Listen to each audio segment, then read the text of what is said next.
So, heto na mga kaballers, Golden State Warriors, jackpot, may bagong player, halimaw sa depensa, kilalanin. At ang balita patungkol sa may papatunayan si Embiid ngayong darating na season. At pag-usapan natin yan dito sa Basketball Hot Shots. Sa ngayon nga, bukod sa maraming nakaabang sa magiging sistema ng 76ers, mayroon ding mga kritisismo, lalong-lalo na sa kanilang center na si Joel Embiid. Marami ang duda sa magiging season ni Embiid dahil alam naman nga natin na unhealthy nga ito mga kaballers palagi. Kumbaga sa buong season, bibihira lang nga ito makapaglaro ng madami. Madalas injury at minsan nga hindi na ito gaanong ka-aggressive maglaro sa Sixers.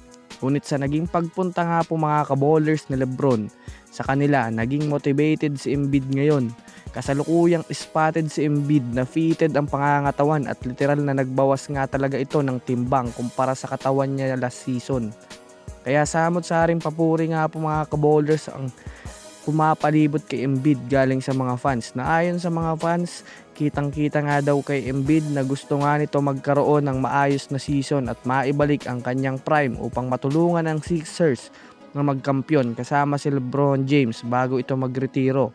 Kumbaga, motivated talaga itong si Embiid ngayon.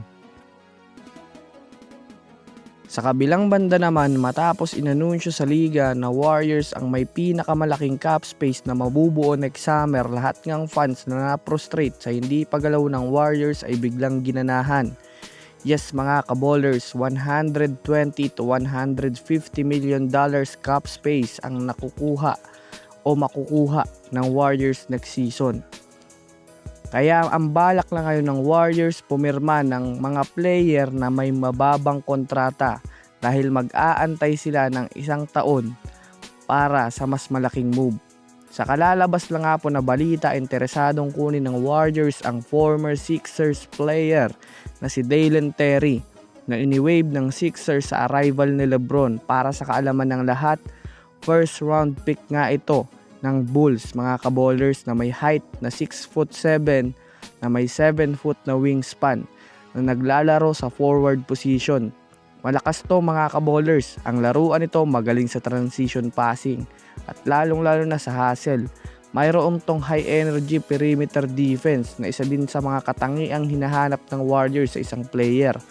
Maaari pa tong mahubog mga kaballers sa Warriors.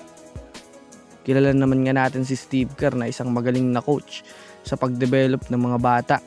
Pwede itong maging kapalitan ni Axel Lendeborg at gawing massive defender ng Warriors. Kaya masasabi natin na good move ito para sa Golden State Warriors.